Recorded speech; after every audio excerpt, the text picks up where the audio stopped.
Hello everyone, sorry disconnect हो गया due to some technical issue. So now we are going to continue from where we have left.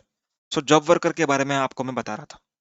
whenever we are supplying, that is sending the goods to job worker interstate, okay, interstate, at that time हमको e-way bill compulsory बनाना पड़ेगा irrespective of the value of consignment. समझ में आई बात? तो यहाँ पर दो चीजें ध्यान देना. इंटरस्टेट की हम अब जब बात कर रहे हैं, ओके, सो क्या इंटरस्टेट में आपको इररेस्पेक्टिव ऑफ वैल्यू बनाना है एंड इंट्रास्टेट में आपको वैल्यू मिलेगी, ऐसा है क्या? आंसर इज नो, ऐसा नहीं है. क्यों? क्योंकि हम सीजीएसटी रूल्स पढ़ रहे हैं. तो सीजीएसटी रूल्स में हमेशा इंटर की ही बातें की होंगी, okay, whereas SGST rules would talk about intrastate. अब इंट्रास्टेट में क्या है आपको यहाँ पर नहीं ध्यान देना है. इंट्रास्टेट में जो भी है उससे कुछ फर्क नहीं पड़ता. इंट्रास्टेट में आपको कोई भी लिमिट नहीं मिलेगी जॉब वर्कर के इसमें. If principal is sending goods to job worker, then the value of that particular goods shall be considered as a consignment value and आपको ई बिल बनाना ही पड़ेगा by default without seeing the value of consignment. Next, interstate transport of handicraft goods by a person exempted from obtaining registration. Very important. Who are the persons who are exempt from obtaining registration in case of interstate transaction? ये कौन है? याद है section number 23 में देखा था हमने. Okay, क्या देखा था? अगर इंटरस्टेट सप्लाई करता है कोई इंसान हैंडीक्राफ्ट गुड्स तो उसको 20 लाख या 10 लाख का लिमिट मिलेगा. समझ में आ रही है बात? एंड अगर सीटीपी करता है इंट्रास्टेट, ओके, देन उसको क्या क्या मिलेगा limit? Same 10 lakh 20 lakh. Interstate करता है तो भी सीटीपी को मिलेगा. सो सीटीपी को लिमिट्स मिलने वाला है एंड अदर पर्सन को मिलने वाला है. इन दोनों को लिमिट्स मिलेंगे कब? जब आप हैंडीक्राफ्ट गुड्स के बिजनेस में हो. So even if you are exempted from obtaining registration, आपको ईवे बिल से कोई भी छुटकारा नहीं मिलेगा. आपको ईवे बिल तो बनवाना ही पड़ेगा, ओके. अगर आप अनरजिस्टर्ड हो तो आपके रजिस्टर्ड रिसिपिएंट से कहो कि भाई ईवे बिल बना दे, ओके. अगर सामने वाला भी अनरजिस्टर्ड है तो आप ट्रांसपोर्टर को कहो कि भाई आप ईवे बिल बना दो. अगर ट्रांसपोर्टर भी अनरजिस्टर्ड है तो क्या? तो ट्रांसपोर्टर के पास कोई ऑप्शन नहीं है. ट्रांसपोर्टर को ईवे बिल पोर्टल पे अगर आप जाओगे तो वहां पर उसका ऑप्शन होता है, okay. He has the option to create a login ID for himself even if he is unregistered. So वो बना सकता है ईवे बिल. यस और no? Okay. Next, in case of transportation of goods by aircraft, railway, ठीक है, ये दो case में एंड वेसल भी है. एंड इन केसेस में ईवे बिल ट्रांसपोर्टर नहीं बनाएगा. ट्रांसपोर्टर कौन है? ये लोग है, एयरक्राफ्ट, वेसल एंड रेलवेज, ठीक है. ये लोग ईवे बिल नहीं बनाते. तो यहाँ पर एक्ट में, दैट इज रूल में, एक्सेप्शन में डाल दिया कि भाई transporter will not generate e way bill if transporter is aircraft, railway और vessel. Clear? Next, e way bill generated in one state is valid in all other states, okay. ऐसा नहीं कह सकता ऑफिसर कि भाई ये महाराष्ट्र का ईवे बिल है, गुजरात में नॉट वैलिड, ऐसा नहीं. Next, the most important transaction, bill to ship to model. अब इसकी ना मैं आपको इंट्रिकेसिस बताता हूँ, एकदम एकदम डिटेल में माइन्यूटली चल के समझेंगे इसको. ऐसे हवा में नहीं समझेंगे. एकदम नॉर्मल जो होता है देखो, नॉर्मली मैं आपको बोल सकता हूँ कि bill to ship to model में मूवमेंट एक ही बार हो रहा है तो फिर एक ही वे बिल बनाना है, पर ऐसा नहीं. उसको थोड़ा सा अच्छे से समझते हैं, सुनो. अब bill to ship to model में डिफिकल्टीज क्या आ रही है वो भी ध्यान देना. What are the difficulties faced, ये मैंने ऑलरेडी प्लेस ऑफ सप्लाई के चैप्टर में आपको बताया हुआ है, पर वापस से एक बार मैं रीइटरेट करूंगा. ए, बी एंड सी, तीन लोग हैं. He is the supplier, he is the recipient, okay, he is the third person. अब यहाँ पर जो सप्लायर मूवमेंट करवाएगा, ठीक है, यहाँ पर गुड्स देगा, तो यहाँ पर ईवे बिल इसके नाम पे बनेगा कि इसके नाम पे बनेगा कि किधर बनेगा, क्या बनेगा, वो सब हम समझने वाला. तो जब आप ईवे बिल के पोर्टल में फिजिकली जाओगे, ठीक है, फिजिकली जब आप बनाओगे तब आपको ना चार टैब मिलते हैं. Bill to, ship to, bill from, ship from, ठीक है, चार टैब मिलते हैं. अब बिल टू मतलब सप्लायर ईवे बिल बनाने वाला है, बिल इसका नाम लिखेगा, so bill to A, okay. Ship to, यहाँ पर सी का रजिस्टर्ड प्लेस ऑफ बिजनेस आएगा, ओके. समझ में? इस तरीके से ईवे बिल बनेगा. और अगर अगर ये ट्रांजैक्शन कुछ इस तरीके से है, बिल फ्रॉम, शिप फ्रॉम है, मतलब ये जो बी है ना, ये अपने लोकेशन से गुड्स को नहीं डिस्पैच कर रहा है, ये कहीं और से करवा रहा है, ठीक है. मतलब ये समझो इधर कुछ इसका गोडाउन है, ठीक है, यहाँ से डिस्पैच करवाएगा, not from actual this location. तो यहाँ पर शिप टू यहाँ पर है, बरोबर. शिप फ्रॉम, अब शिप फ्रॉम में ये लोकेशन आ सकता है या तो फिर ये लोकेशन आ सकता है, समझ में आया? I hope you are getting this. तो शिप फ्रॉम में आपको डिस्पैच लोकेशन दैट इज जब जहां से आप गुड्स भेज रहे हो उसका लोकेशन दैट इज बी होगा, या तो फिर वेयर हाउस ऑफ बी, दोनों में से कोई भी।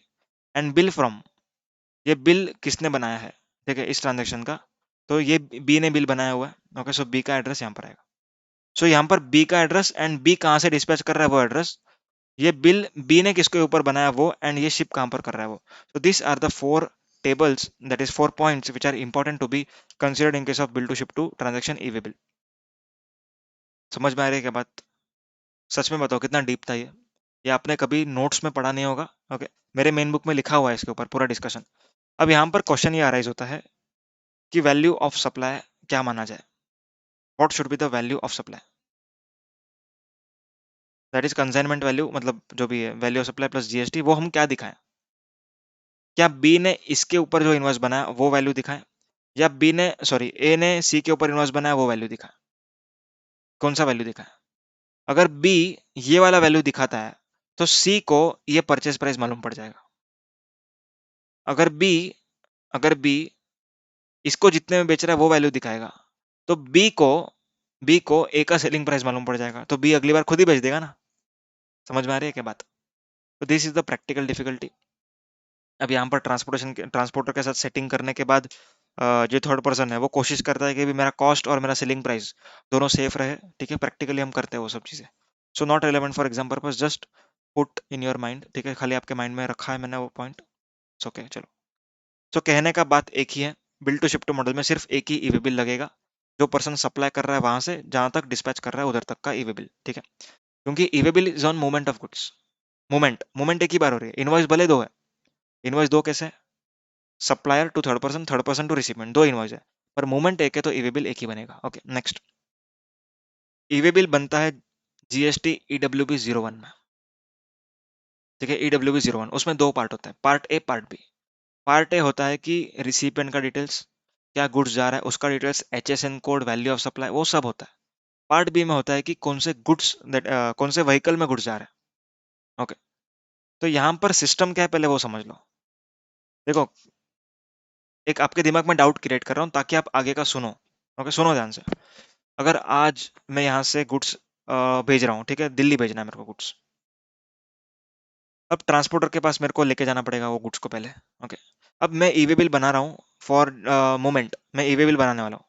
सो ईवे बिल बनाने के टाइम पर मुझे थोड़ी मालूम है कि वो ट्रांसपोर्टर कौन से गाड़ी में लेके जाएगा, कौन सा नंबर होगा, मुझे क्या मालूम? How do I know? तो यहाँ पर क्या सिस्टम होता है वो मैं पहले आप लोग को समझाता हूँ, ठीक है, प्रैक्टिकल एस्पेक्ट सीख रहे हैं हम लोग। So this discussion would really hold good in your practical life, and अगर आप इस फील्ड से नहीं हो तो भी कोई टेंशन नहीं है, आप लोग को भी समझ में आएगा एंड मजा आएगा उल्टा। अब यहाँ पर मैंने क्या बोला, GST EWB 01, this is the e bill form, ठीक है, इस फॉर्म में ए बिल बनाया जाता है। अब इसके दो पार्ट है, part number A, part number B. Part A में क्या होता है, गुड्स का डिटेल्स, ट्रांसपोर्ट गुड्स का डिटेल्स, देन अपने इनवॉइस का value, GST amount, HSN code, supplier name, recipient name, ये सब होता है पार्ट ए में। पार्ट बी में होता है सिर्फ व्हीकल डिटेल्स, सिर्फ व्हीकल का डिटेल्स। तो यहाँ पर जब गुड्स ट्रांसपोर्टर के पास लेके जाऊंगा, ठीक है, मैं जब ट्रांसपोर्टर के पास लेके जा रहा हूँ, at that time I have to generate e way bill by filling part A only. जरूरी नहीं है कि part A and part B भरने के बाद ही ई वे बिल बनाया जा सकता है। ई वे बिल बनाया जा सकता है पार्ट ए भरने के बाद भी, बट ई वे बिल का वैलिडिटी तब से चालू होगा जब आप पार्ट बी भर दोगे। That is very important. आपने फॉर एग्जाम्पल आज क्या तारीख है, 6 अक्टूबर, बरो 6 अक्टूबर, पर पार्ट बी भरने का रिस्पॉन्सिबिलिटी किसका होता है मालूम है आपको? ट्रांसपोर्टर का। अब ट्रांसपोर्टर कैसे भरता है पहले वो सुनो। ट्रांसपोर्टर क्या करता है, लॉग इन करता है। ओके, लॉग इन करने के बाद वो क्या करता है,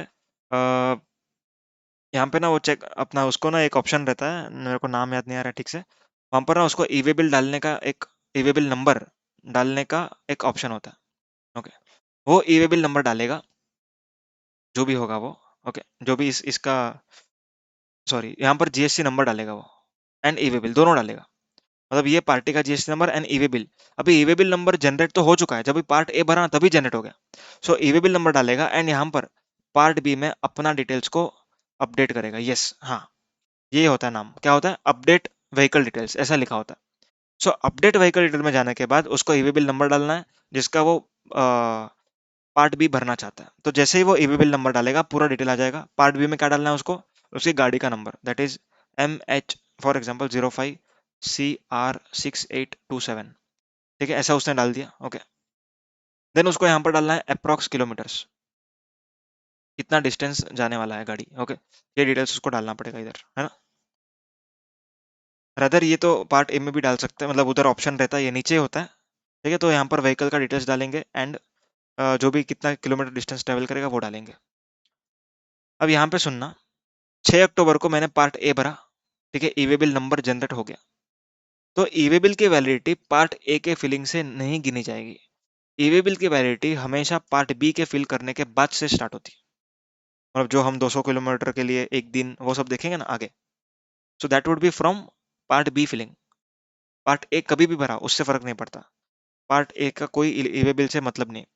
पार्ट बी भरने के बाद ईवे बिल गोस लाइव, वो एक जिंदा डॉक्यूमेंट बन जाता है जिसकी वैलिडिटी है। Is that clear? ओके, चलते हैं आगे। E way bill can be generated by supplier, recipient और ट्रांसपोर्टर, कोई भी बना सकता है। Okay, next, where multiple consignments are intended to be transported in one conveyance. अगर कई सारी चीजें अगर वो एक ही कन्वेंस में लेके जाना चाहता है ट्रांसपोर्टर, तो उसके पास ऑप्शन है कि कंसोलिडेटेड ईवी बिल बनाया जाए। क्या है ऑप्शन? Consolidated EV bill. अब कंसोलिडेटेड ईवी बिल बनाने के लिए आपके पास इंडिविजुअल ईवी बिल होना जरूरी है। It is mandatory to have the individual e way bill. Individual e way bill के नंबर डालते डालते डालते डालते पूरा एक ईवी बिल बनता है। But for that you have to put individual e way bill number, ठीक है। अब ये सारी बातें कहाँ लिखी है, बुक्स में नहीं लिखी होती है, ये प्रैक्टिकली आप करते हो तभी आपको समझ में आता है। यस और no? Next, part A shall always be filled. Part A हमेशा भरना है, ठीक है। अगर ऑब्वियसली 50,000 के ऊपर आपका कंसाइनमेंट वाले हो तो पार्ट ए हमेशा भरना है। पर पार्ट बी भरने के लिए कुछ एक्सेप्शन है। पार्ट बी भरने के लिए कुछ एक्सेप्शन है, ध्यान से सुनना, बोर्ड पे आ जाओ फिर ही मैं बताऊंगा ये। ओके सर, आगे चलो। अब यहाँ पर ध्यान देना, ये ए है, ये बी है, ये सी है। ओके, ये ट्रांसपोर्टर है अभी, वो बिल टू शिप टू वाला मॉडल मत पकड़ो, दिस इज अ ट्रांसपोर्टर। अब ए को ट्रांसपोर्ट करवाने के लिए मतलब बी के पास लेके जाना पड़ेगा गुड्स, उसके बाद ये ट्रांसपोर्ट हो सकता है। सो ए ने जब बी के पास गुड्स लेके गया, ओके, तब क्या मूवमेंट, इस मूवमेंट के लिए पार्ट बी भरना पड़ेगा, क्योंकि यहाँ पर भी कुछ गाड़ी में लेके गया होगा ना, ये कुछ तो एक व्हीकल में लेके गया होगा ऑब्वियसली। सो क्या इस व्हीकल का डिटेल्स यहाँ पर डालना पड़ेगा? आंसर इज यस और नो, दोनों हो सकता है। सुनना ध्यान से, अगर इन दोनों का डिस्टेंस 50 किलोमीटर से कम है, देन ए को पार्ट बी नहीं भरना है, सिर्फ पार्ट ए भर के यहां तक लेके जा सकता है। देन पार्ट बी बी को भरना होगा for transporting to C. Is that clear? So part B का जो एग्जेम्पशन है, it is only between consignor and transporter, not between this.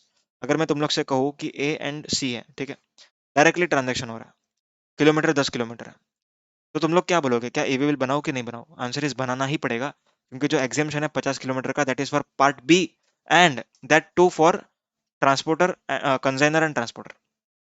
Is that clear? And ये ईवे बिल का exception नहीं है, 50 किलोमीटर का distance is not an exception of e way bill.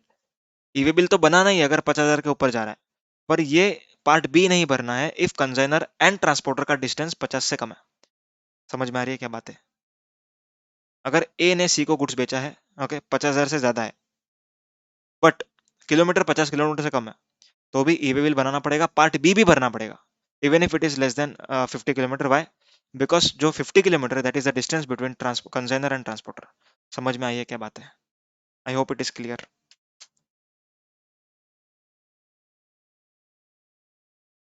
Next, ठीक है, पार्ट ए का बात कर लिया, पार्ट बी का बात कर लिया। अब नेक्स्ट है पार्ट बी में दो एक्सेप्शन थे, पहला एक्सेप्शन हमने सीख लिया, सेकंड एक्सेप्शन, जब मेरा कन्वेंस खराब हो जाता है, ठीक है, रास्ते में अगर कुछ चीजें खराब हो गई, मतलब ट्रांसपोर्टेशन का जो मोड था, दैट इज ट्रक, खराब हो गया, तो अब नए ट्रक में गुड्स को मेरे को डालना है। तो नए ट्रक से रिसिपिएंट का लोकेशन अगर 50 किलोमीटर से कम है, तो भी आपको ईवे बिल नहीं बनाना, सॉरी, ईवे बिल का पार्ट बी नहीं भरना फॉर दैट पर्टिकुलर मोड। ठीक है, उतने डिस्टेंस के लिए पार्ट बी नहीं भरना आपको, अपडेट नहीं किया तो भी चलेगा। Is that clear? अगर 50 से ज्यादा है तो आपको अपडेट करना पड़ेगा। You can update part B N number of times, कितनी बार भी आप व्हीकल का डिटेल्स चेंज कर सकते हो। यस और नो? नेक्स्ट,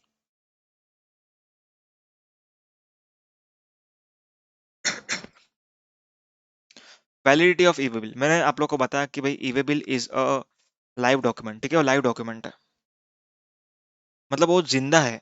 ओके, उसका वैलिडिटी है। अब ई वे बिल का वैलिडिटी क्या है? हाथ में जो ई वे बिल है उसका वैलिडिटी क्या है, सुनो ध्यान से।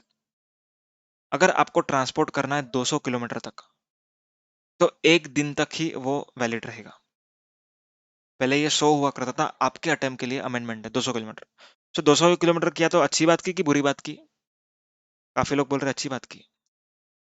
अच्छी बात नहीं है, बुरी बात है। पहले आपको 100 किलोमीटर का डिस्टेंस एक दिन में करना चाहिए था, करना पड़ता था। अभी आपको 200 किलोमीटर का डिस्टेंस एक दिन में करना पड़ेगा। यस और नो? समझ में आएगा? तो this is not the favourable amendment. Okay, कई बार बारिश हो जाती है, कुछ भी हो जाता है, तो यहाँ पर गाड़ी को रुकना पड़ता है। ठीक है, तो इट इज नॉट पॉसिबल कि आप 200 किलोमीटर तक एक दिन में कर पाओ। हो सकता है कि 2 दिन लग जाए। तो यहाँ पर आपको जनरेशन के लिए, एक्सटेंशन के लिए आपको अप्लाई करना चाहिए। ठीक है, आप एक्सटेंड करवा सकते हो। नेक्स्ट, अब 100 किलोमीटर के लिए मैंने कहा एक दिन, अगर सॉरी 200 किलोमीटर के लिए एक दिन, अगर नेक्स्ट पार्ट ऑफ 200 है तो और एक दिन, मतलब ऐसा 200 200 के गैप में बढ़ता जाएगा। एंड अगर पार्ट देयर ऑफ है तो एक दिन एक्स्ट्रा कर लेना है आपको। ठीक है, नाउ क्वेश्चन अराइजेस कि आपको ये जो वैलिडिटी है ये कब से मानी जाएगी। ठीक है, ये यहाँ पर चार्ट पे नहीं लिखा है, ओके, क्योंकि वो इतना रिलेवेंट नहीं था। मैं आपको बोर्ड पे बता देता हूँ। अब ये कब से मानी जाएगी, सुनना ध्यान से, बहुत ही रिलेवेंट डिस्कशन। मतलब एग्जाम में क्वेश्चन नहीं आएगा भले इसके ऊपर, बट लाइफ में याद रखना। मान लो कि आज है 6 अक्टूबर, अब ये रात के बज रहे हैं 8:30। ठीक है, 8:45 बज रहे हैं। अब यहाँ पर अगर मेरे को कोई ऑर्डर आता है, मेरे को ईवे बिल बनाना पड़ेगा। ओके, फॉर एग्जांपल 50,000 के ज्यादा है, सो ईवे बिल मेरे को बनाना होगा। अब ईवे बिल मैंने आज बना लिया। ओके, इसका ट्रांसपोर्ट बाद में होगा, कल सुबह को आएगा, वो ट्रांसपोर्ट वाला लेके जाएगा। तो यहाँ पर जो ईवे बिल का वैलिडिटी है, क्या वो 8:45 से स्टार्ट हो जाएगा या there is some different time? Answer is 8:45 से स्टार्ट नहीं होगा। It would be starting from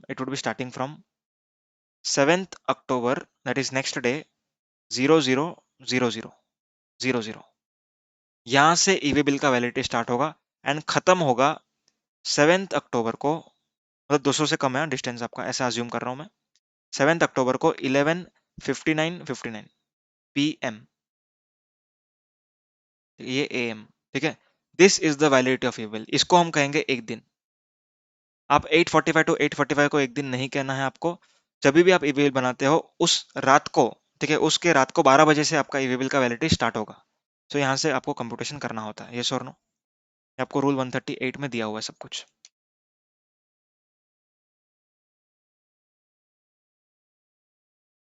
next, 20 kilometre in case of over dimensional cargo. Okay, यहाँ पर भी लिखा हुआ था, यहाँ पर भी लिखा है। अब ओवर डायमेंशनल कार्गो क्या होता है वो सुनो। ओवर डायमेंशनल कार्गो मतलब कि बहुत हैवी व्हीकल्स है, एकदम इतना जाड़ा व्हीकल है। ओके, वो एकदम स्लो चलता है, एकदम धीरे धीरे धीरे धीरे चलता है। तो यहाँ पर उसको उसको 20 किलोमीटर का लिमिट दिया है। इट मीन्स उसको ज्यादा दिन दिए है वैलिडिटी के। ओके, मतलब अगर नॉर्मल व्हीकल को 200 किलोमीटर एक दिन में करना है, तो over dimensional vehicle that is जाडा व्हीकल को 200 किलोमीटर 10 दिन में करना है। यस और नो? सो 20 किलोमीटर for one day, more than 20 kilometre part thereof extra day. Yes और नो? ओके, समझ में आई बात? ओवर डायमेंशनल कार्गो मतलब बहुत जाड़े व्हीकल्स जो बहुत हैवी होते हैं, बहुत हैवी मशीनरीज कैरी करके जाते हैं। ओके, सो वो इतना स्पीड नहीं जा सकते जितना नॉर्मल व्हीकल जाता है। ओके, अभी ओवर डायमेंशनल कार्गो तो हम बात की। Next, multi modal shipment. Multi modal shipment क्या होता है भाई? फॉर एग्जांपल एक आपको ना फेडेक्स का और आपका कॉन्ट्रैक्ट है। ओके, क्या कॉन्ट्रैक्ट है? आपके यहाँ से गुड्स उठाएगा, देन लॉरी में ट्रांसपोर्ट करेगा। ओके, उसके बाद शिप में लेके जाएगा, उसके बाद एयर से जाएगा। So this is a shipment involving multi modes. तो यहाँ पर अगर आपका एक मोड, ठीक है, मतलब एक मोड अगर शिप होता है, शिप, देन 20 किलोमीटर का लिमिट एप्लीकेबल है। I hope you are getting the information. समझ में आ रहा है क्या? मल्टी मॉडल मतलब क्या, आपको व्हाइट बोर्ड पे बताता हूँ, चलो। आप लोग बिना एग्जाम्पल्स के मानते ही नहीं हो ना। चलो, अभी फेडेक्स है, बरोबर है, मेरे को ना एक चीज भेजनी है उसको, मतलब किसी मेरे रिसिपेंट को बेचना है। तो यहाँ पर ना मैंने फेडेक्स के साथ टाई अप किया। फेडेक्स क्या कहता है कि सर मैं आपके आपके गोडाउन से व्हीकल में लेके जाऊंगा, उसके बाद मैं ट्रेन में लेके जाऊंगा, ठीक है, मैं ट्रेन में लेके जाऊंगा। अब ट्रेन बनाई मैंने, ये इज अ ट्रेन। अब ट्रेन में लैंड होने के बाद ये जाएगा शिपमेंट पे, ठीक है, मतलब जो वेसल होगा उसमें जाएगा। ओके, और वेसल के बाद ये मेरा फाइनली एयर ट्रांसपोर्ट होगा, ठीक है। अभी एरोप्लेन कैसे बनाऊं?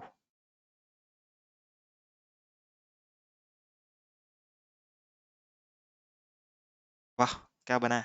तो पूरा का पूरा एरोप्लेन बन गया। तो यहाँ पर मल्टी मोड्स है। अब यहाँ पर अगर आपका मल्टी मोड में अगर ये आ जाता है, ठीक है, if there is one leg, ये सबको लेग बोलेंगे, हाँ। तो ये लेग में अगर आपका शिप आ जाता है, देन इस पूरे ट्रांसपोर्ट के लिए आपको 20 किलोमीटर एक दिन में आपको करना है, ये वैलिडिटी मिलेगा, ये और नो। मतलब आपके पास ज्यादा टाइम मिला। जब किलोमीटर कम होंगे तब टाइम ज्यादा है, ये समझना, रिवर्स इनवर्सली प्रोपोर्शनल है वो। ओके, ठीक से प्लेन तो लग नहीं रहा है, वो मछली लगाई। Okay, not an issue. चलो, आ जाते हैं चार्ट के ऊपर। Goods are either not transported और are transported as per the details, ठीक है, may be cancel within 24 hours. तो अगर समझो कि गलत डिटेल्स मैंने डाल दी, तो मेरे को कैंसिल करना है तो कैंसिल कर सकता हूँ, पर 24 घंटे के अंदर अंदर कैंसिल करना पड़ेगा। पर अगर आपके ऑफिसर ने, ठीक है, मतलब रास्ते में कोई भी चेक पोस्ट पर आपको पकड़ा, उसके बाद आप कैंसिलेशन नहीं कर सकते, यस और no. Okay, next, e way bill का डिटेल्स रिसिपिएंट को एक्सेप्ट करना है या तो रिजेक्ट करना है। कब तक? जब तक डिलीवरी मिल रही है तब तक, या तो फिर 72 hours from the details being made available which ever is earlier. Okay, अब ये रिजेक्शन का ऑप्शन क्यों दिया है रिसिपेंट को? मान लो कि मुझे आपके ऊपर खुन्नस है, मैंने क्या किया, फ्रॉड का गुड्स आपके पास भेज दिया। तो यहाँ पर आपको तुरंत ही मैं जब ईवी बिल बनाऊंगा तब आपको नोटिफिकेशन आएगा कि भाई इस इंसान ने ये गुड्स का ईवी बिल बनवाया है। तो आप लोग को फटाफट जाके रिजेक्ट कर देना है कि भाई ये मेरा गुड्स नहीं, भाई मेरे पास मत आने दो। तो यहाँ पर वो ईवी बिल को वैलिड नहीं माना जाएगा, ये और no. Okay, next, part A भरने का ब्लॉकिंग, मतलब ईवी बिल बनाने नहीं दिया जाएगा किनको? कुछ लोग हैं जो लोग रिटर्न्स फाइल टाइम पर नहीं करते, उनको ईवी बिल बनाने से रोका जाएगा। कौन लोग हैं वो? कंपोजिशन पर्सन या तो फिर प्रिजम्पटिव पर्सन। अगर CMP 08 नहीं भरते पिछले 2 क्वार्टर का, तो आप ईवी बिल नहीं बना सकते। अगर आप कंपोजिशन पर्सन नहीं हो एंड पिछले 2 कंसेक्यूटिव टैक्स पीरियड का अगर आपने रिटर्न नहीं भरा है, देन आप ईवी बिल नहीं बना सकते।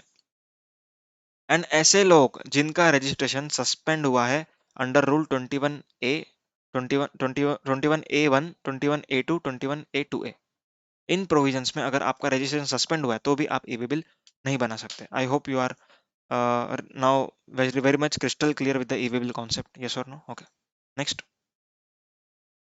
ई इनवॉइसिंग QR कोड, ठीक है, ये दो चीजें बची हैं अपनी। अब ई इनवॉइसिंग क्या है पहले वो समझते हैं, ठीक है, बहुत सारी कॉम्प्लेक्सिटी है ई इनवॉइसिंग को लेकर के। तो पहले हम लोग डिटेल में समझेंगे ई इनवॉइस क्या है एंड इसका पर्पस क्या है, पहले वो समझते हैं। Are you all ready? Bore तो नहीं हो रहा? ओके, चलो। ई इनवॉइसिंग, अब ई इनवॉइसिंग का कंसेप्ट आया क्यों?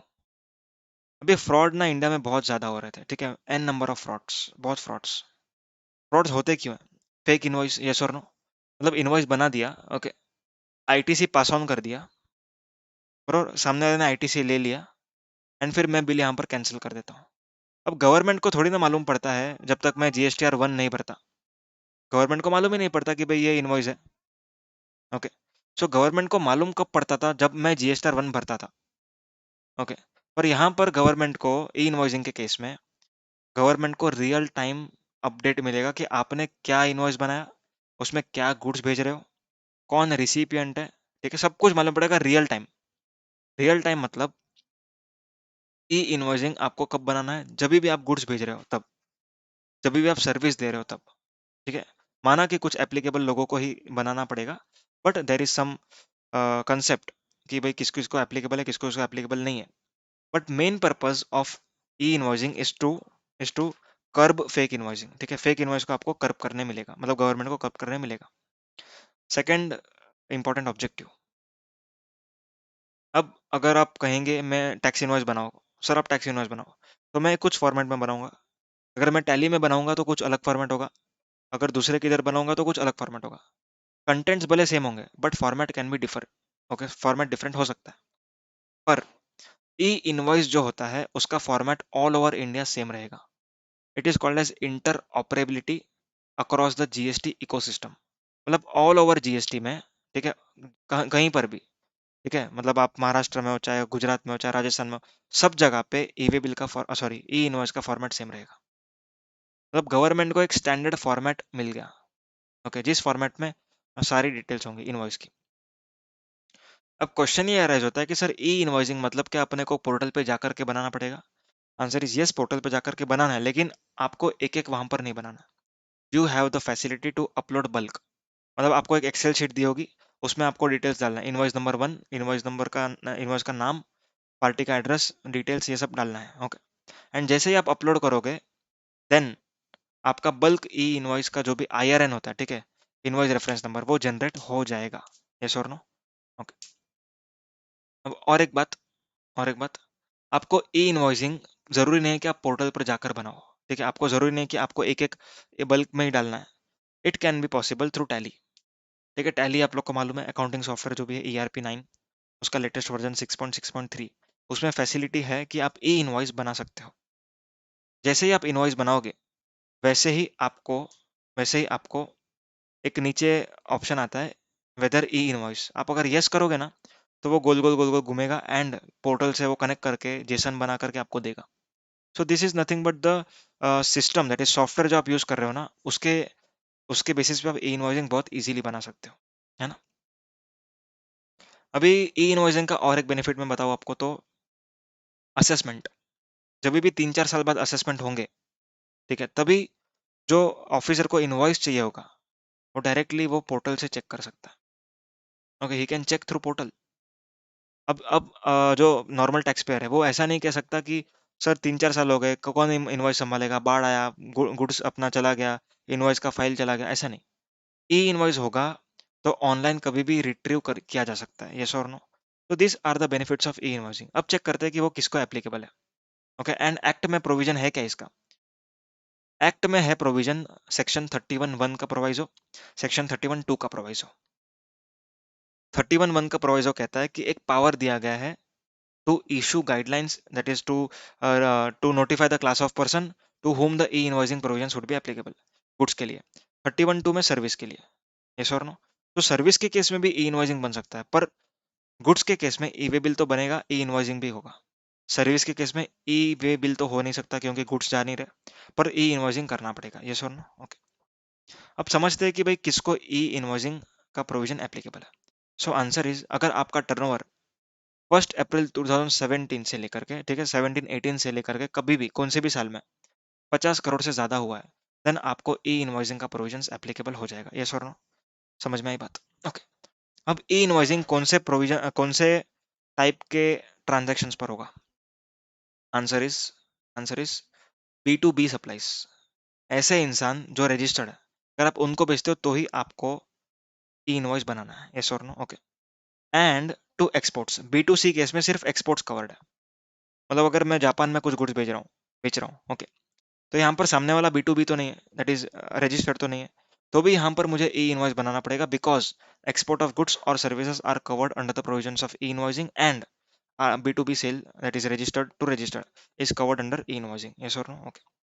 अब ई इनवॉइसिंग कब से एप्लीकेबल है? तो आंसर इज 1 अक्टूबर से, और बाद में वो धीरे धीरे एक्सटेंड करते करते करते बहुत आगे तक चला है, फिर 1 जनवरी से आया हुआ है, ठीक है। मतलब वो काफी ज्यादा चेंज हुआ है, पर आपको क्या याद रखना है, 1 अक्टूबर 2020 से एप्लीकेबल है वो। नोटिफिकेशन नंबर आपके सामने दिया। अब चेक करते हैं कि कौन से केसेस में एप्लीकेबल नहीं है। In which cases e invoicing is not applicable? ये cases: insurance company, banking company, financial institution, including NBFC, इन लोगों के लिए ई इनवॉइसिंग का प्रोविजन एप्लीकेबल नहीं। द रीजन कैन बी, ये लोग सीरियल नंबर वाइज इनवॉइस नहीं बनाते। ओके, इनको सीरियल नंबर वाइज इनवॉइस बनाने की जरूरत नहीं पड़ती, तो यहाँ पर आपको ई इनवॉइस बनाने की जरूरत नहीं है। नेक्स्ट, GTA, आपको भी जरूरत नहीं है, बरोबर। नेक्स्ट, पैसेंजर ट्रांसपोर्टेशन सर्विस, अगर आप पैसेंजर ट्रांसपोर्ट सर्विस देते हो तो आपको ई इनवॉइस बनाने की जरूरत नहीं है। ओके नेक्स्ट, अगर आप सिनेमेटोग्राफिक फिल्म दैट इज मल्टीप्लेक्स में स्क्रीनिंग वगैरह कर रहे हैं, दैट इज पीवीआर सिनेमास, मैंने एग्जांपल दिया था। ओके सो इस केस में आपको ई इनवॉइस बनाने की जरूरत नहीं है। Next is SEZ unit. जो भी एसईजेड यूनिट्स है उनको e way bill sorry e invoicing बनाने की जरूरत नहीं है, but this is not applicable to developers. मतलब डेवलपर को नॉन एप्लीकेबिलिटी एप्लीकेबल नहीं है। मतलब डेवलपर को e way bill sorry e invoicing बनाना पड़ेगा, यस और नो, समझ में आई बात?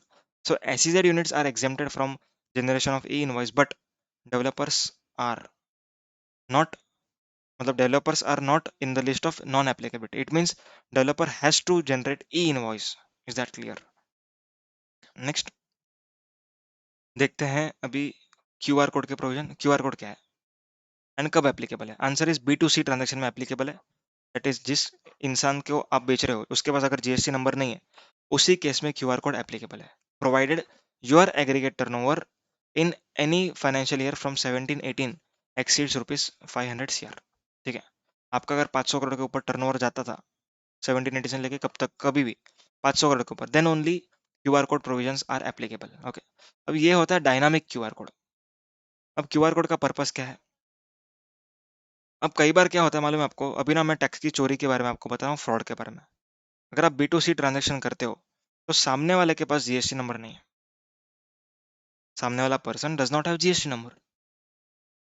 तो यहाँ पर आप क्या करोगे, ये जो बी टू सी सेल आपने किया, ओके, ये बी टू सी इनवॉइस को आप डिलीट कर दोगे एंड इसको कहोगे कि भाई ये है B to B invoice, and ऐसे इंसान के ऊपर आप बिल बना दोगे जिसको क्रेडिट की जरूरत पड़ती है, so as to pass on the credit, क्योंकि इसके लिए क्रेडिट तो कॉस्ट हुआ ना। ठीक है, अगर बिग बाजार ने आपको कुछ गुड्स बेचा तो आपके लिए तो कॉस्ट है, तो बिग बाजार ऐसे इनवॉइस, ऐसे नाम के, ऐसे पर्सन के नाम पर इनवॉइस बनाएगी जिसको क्रेडिट की जरूरत पड़ती है। तो यहाँ पर गवर्नमेंट का जो चेन था वो डिसरप्ट हो रहा था, क्योंकि गवर्नमेंट को रेवेन्यू कब मिलता है? जब ट्रांजैक्शन दैट इज कंजम्पशन होता है, यस और नो? क्योंकि नहीं तो उसके पहले तक तो गवर्नमेंट क्रेडिट दे रहा है एंड टैक्स ले रहा है, वही काम कर रहा है, बट गवर्नमेंट को फाइनल फाइनल अपना फाइनल जो टैक्स लायबिलिटी है वो क्रिस्टलाइज कब होता है? जब बी टू सी ट्रांजेक्शन होता है। सो आप लोग B to C transaction avoid करने के लिए बी टू बी करोगे, सो ये गलत होगा। सो बी टू सी ट्रांजेक्शन को कैच करने के लिए गवर्नमेंट ने क्यूआर कोड का प्रोविजन बनाया, that is a dynamic QR code, not static. Dynamic मतलब हर इनवॉइस का अलग क्यूआर कोड बनेगा।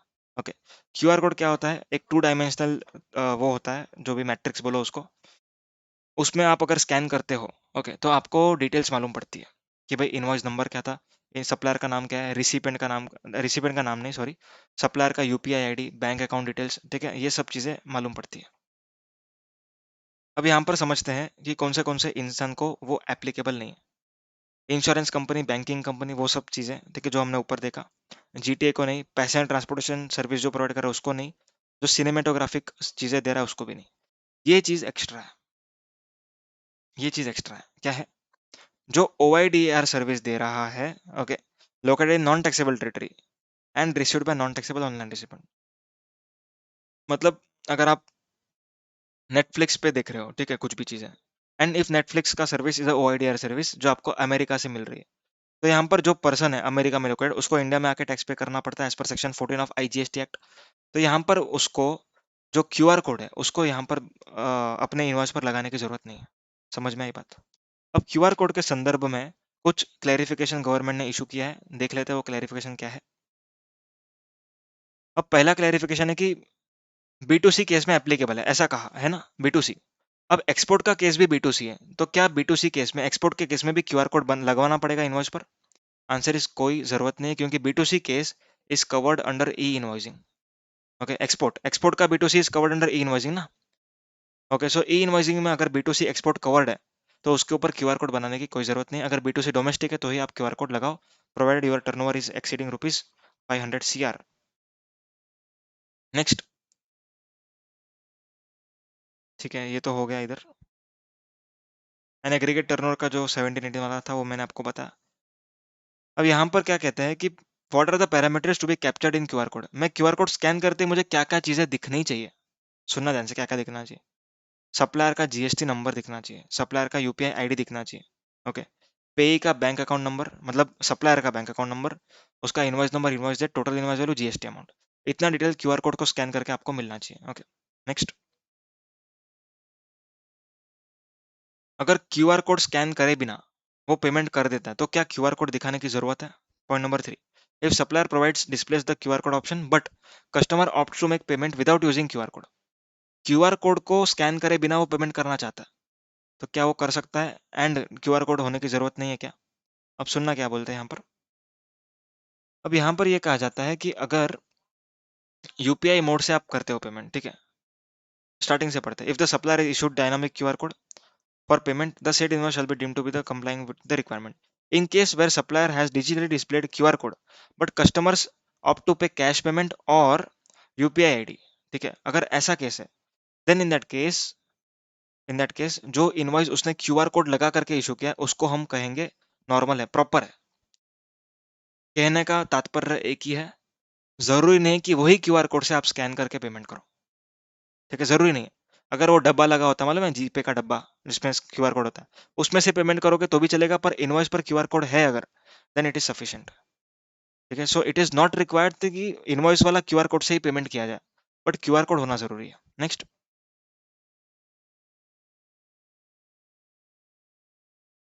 Next, if supplier makes available to customer electronic mode payment like UPI, okay, but the details of merchant as well as transaction are displayed, how can requirement of dynamic QR code are complied with?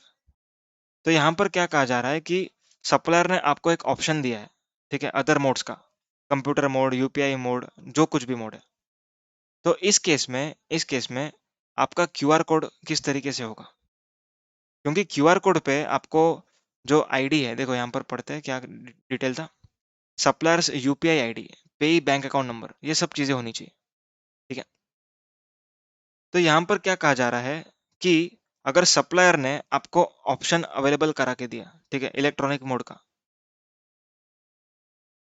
ठीक है, तो supplier ने आपको details तो करवा के दिया है, ठीक है, मतलब यूपीआई आईडी दिया हुआ है, इसके ऊपर स्कैन करके पे करो। तो यहाँ पर आपने अगर पहले पेमेंट किया एंड बाद में अगर आपको इनवॉइस मिल रहा है तो इनवॉइस पे क्रॉस रेफरेंसिंग होनी चाहिए। क्रॉस रेफरेंसिंग मतलब आपको जो पेमेंट मिला है उसका ट्रांजैक्शन रेफरेंस नंबर डाल दो, ओके, तो इसको हम कहते हैं क्रॉस रेफरेंस। तो अगर क्रॉस रेफरेंस किया जाता है, ठीक है, क्रॉस रेफरेंस अगर आप दे दोगे इनवॉइस पर, देन इट इज सफिशिएंट। अगर आप क्यूआर कोड का रिक्वायरमेंट फॉलो नहीं करते हो पर क्रॉस रेफरेंसिंग कर देते हो, ठीक है। अब ये कौन सा केसेस था? प्रीपेड का केस था, मतलब आपको पैसा पहले मिला, देन आपने इनवॉइस बनाया, ठीक है, तो पहले आपको पैसा मिला, देन आपने इनवॉइस बनाया। सो इस केस में इनवॉइस पर ये वाली डिटेल्स होनी चाहिए। कौन सी डिटेल? ट्रांजैक्शन का reference, that is cross reference करना चाहिए आपको, ओके, जो भी रिक्वायर्ड डिटेल्स है क्रॉस रेफरेंस होनी चाहिए।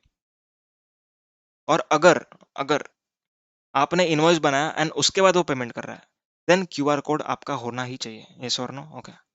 नेक्स्ट, लास्ट क्लैरिफिकेशन, अगर ई कॉमर्स ऑपरेटर के थ्रू पेमेंट हो रही है आपको, बरोबर है, मतलब एग्जांपल फ्लिपकार्ट, अब ये ए सप्लायर है, फ्लिपकार्ट इधर ई कॉमर्स ऑपरेटर, बी इधर रिसिपेंट। तो यहाँ पर जो पेमेंट मिला है, ओके, फ्लिपकार्ट को, तो यहाँ पर फ्लिपकार्ट ने जब भी इनवॉइस इशू किया, मतलब जब भी ए ने इशू किया इनवॉइस, तभी फ्लिपकार्ट का जो भी क्यूआर कोड था दैट मैंने लगाया उधर, ठीक है, मतलब Flipkart is complying with the requirement of dynamic QR code. मतलब फ्लिपकार्ट डायनामिक क्यूआर कोड लगा रहा है, तो क्या मुझे भी लगाना जरूरी है अपने इनवॉइस पर? पढ़ते हैं यहाँ पर क्या लिखा, the provisions of notification shall apply to each supplier separately if such person is liable to issue invoices with QR code for B2C supplies as per said notification. In case if supplier is making supply through e-commerce portal and the said supplier gives cross reference of payment received in respect of said supply, then such invoice should be deemed to be complying with the requirement. मतलब यहाँ पर जो B है, okay, B ए को payment directly नहीं कर रहा है, बी फ्लिपकार्ट के थ्रू पेमेंट कर रहा है। सो ए जो इनवॉइस इशू करेगा बी के ऊपर, उसके ऊपर क्रॉस रेफरेंसिंग होना चाहिए कि भाई ये ट्रांजैक्शन आईडी से, ठीक है, इस पर्टिकुलर ट्रांजैक्शन के रेफरेंस नंबर से ये पेमेंट मुझे मिली है, then it would be deemed that this invoice is complying with the QR code requirements. I hope you have understood this chapter. Thank you so much for your patient hearing. If you like the video, please hit the like button. Thank you so much. Take care. Bye bye.